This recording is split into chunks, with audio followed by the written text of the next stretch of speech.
There you go, interruptions and a garbage truck. You missed that part. Oh, before you tighten up, make sure it turns.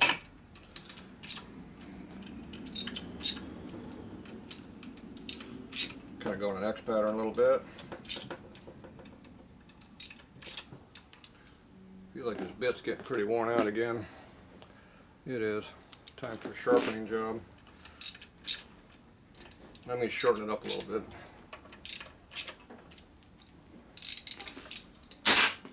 Go back over here and grind it a little bit.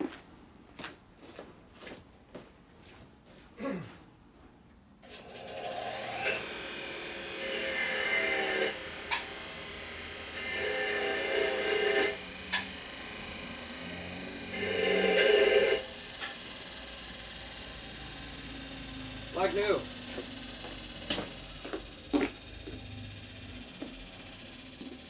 That's how you rebuild them. Shorten them. That's why these used to be this long. All right.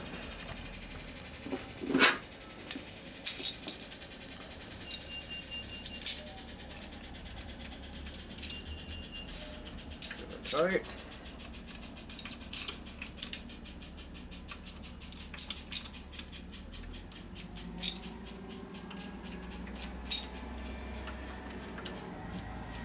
Good to me.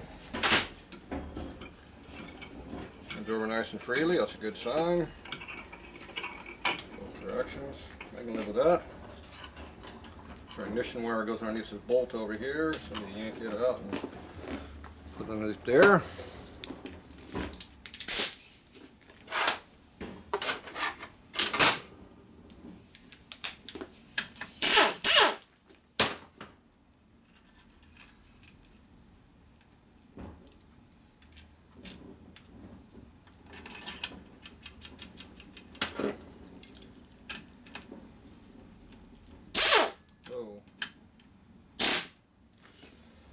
Okay, that one's where it belongs.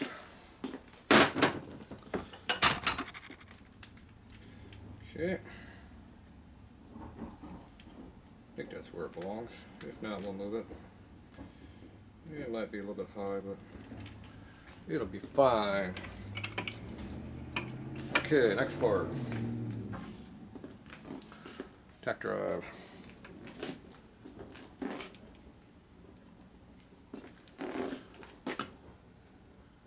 Feels a little dry in there. I put oil in and let it soak in overnight. Gets oil in them. Or you just use them. Same difference. Put a little oil on there just for the hell of it. We already lubed up the other gear anyway, but said you can't over lubricate.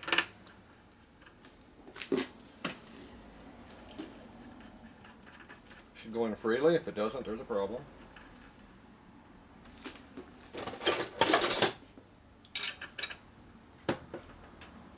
Enough torque on that. Doesn't move, that's the problem. You're watching me for you're watching the motor. Appears to be turning freely. Shaft is turning, that's a good sign. Alright. We're getting there. Next part.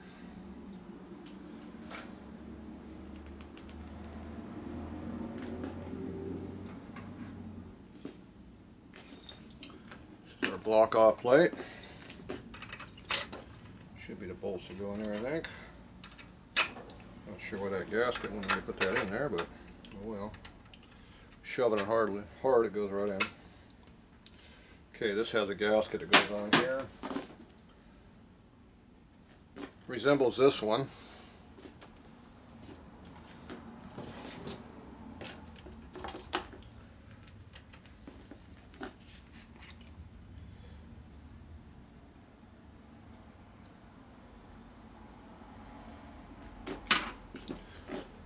This one, you just kind of goop it up.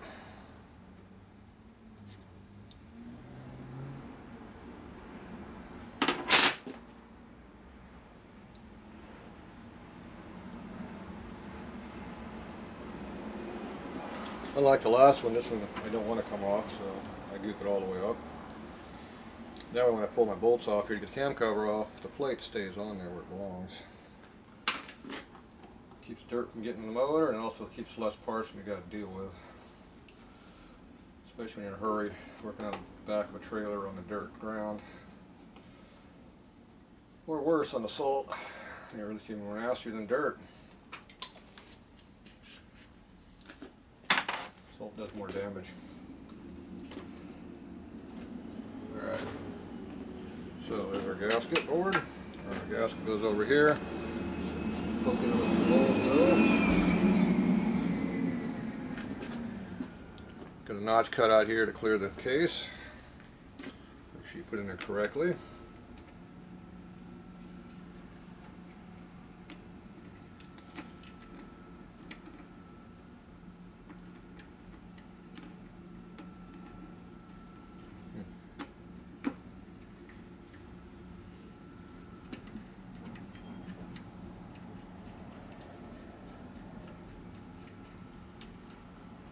Alright.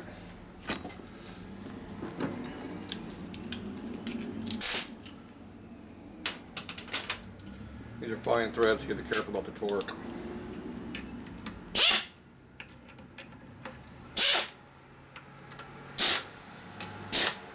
Yeah, not that much.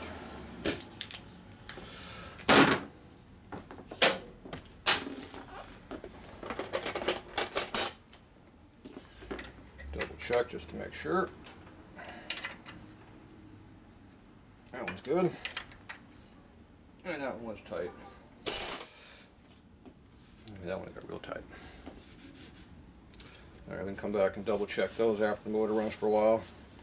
Or next time it's apart, whatever comes first. Probably coming apart first. Okay, somewhere got an ignition around here. Not sure where it is. Somewhere important, I'm sure.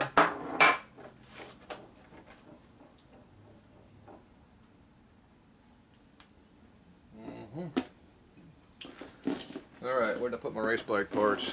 Missing race bike parts, where'd they go? Okay, if you want to put something somewhere where you never would lose it, where would that be? That'd be up on a shelf someplace. Back in my toolbox someplace. I've been through about 100 times since then. Okay, there's my point covers. That means we're close to the parts we're looking for. Okay, there's the point cover. Where's the pickup at? No pick 'em up there.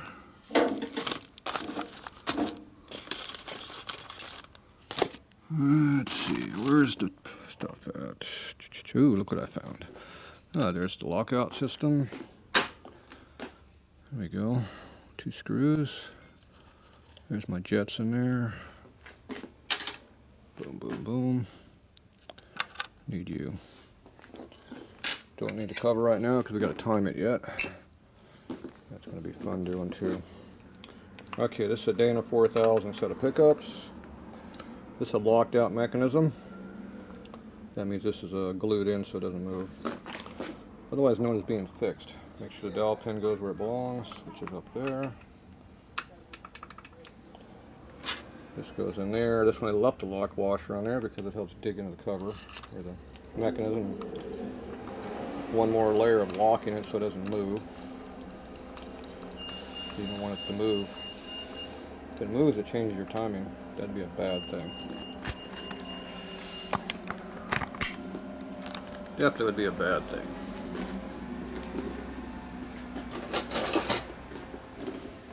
Okay.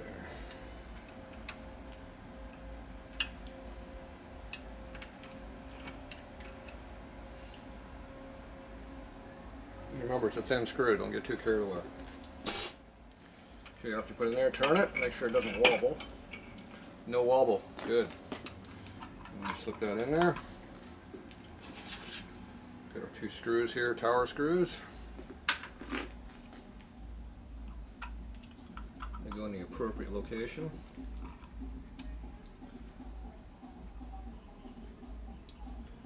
Make sure you don't get the wires underneath the screws.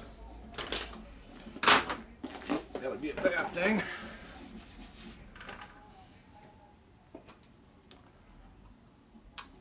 Okay, that one looks good. I got one wire to deal with.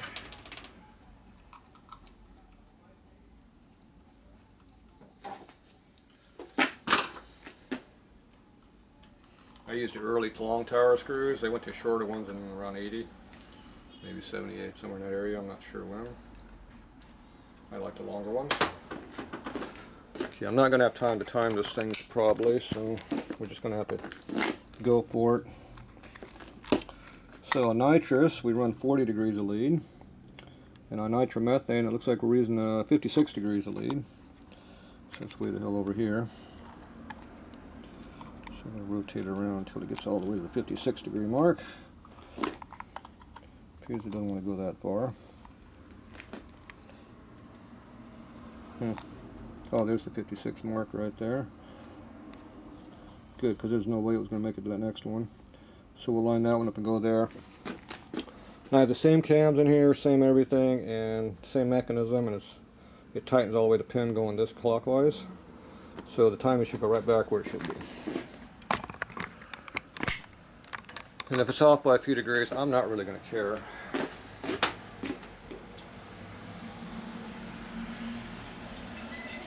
Nitromethane is very forgiving for errors on stuff. Just ask any fuel car. How often does it blow up? All the time, like every run. I have that same issue. Tight, tight, tight. Alright. So there is our mark lined up right where I want it to be. I probably need to mark that again. It's kind of sharp, but not really.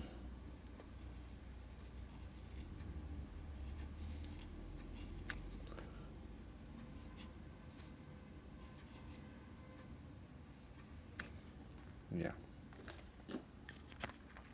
You'll have to figure out which one's which. Alright, so that's all pretty well done. It's all quick disconnect up here, the stuff that comes out of here. This all goes underneath the starter, that's why it's not in there. So this goes up here out of the way. So I might rotate this a little bit further around. I think I will, because I don't like it coming back so far, but I don't remember. It might sit right there. It seems to be form fitted there. We'll see. Alright, so now I get the lifter blocks in here. Those are over here. So are these the new rubbers or the old rubbers? I think these are new ones. Or are these new ones over here? Maybe these are the new ones. No, these are the old ones. This goes in a rocker box. What's on here now? That's definitely old.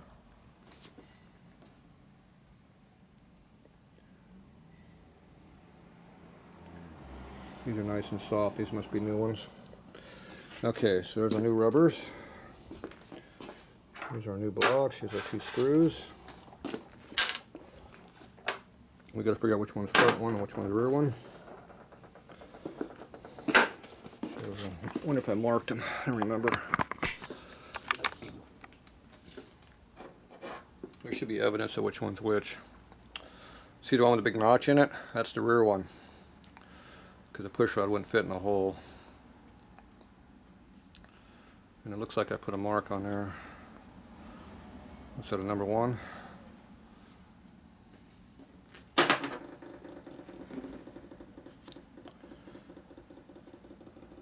Yeah, can't see a mark on that one.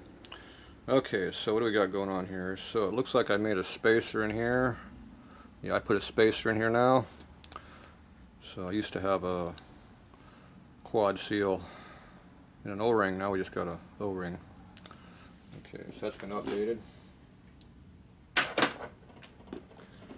It doesn't look like it's got very many miles on that one, but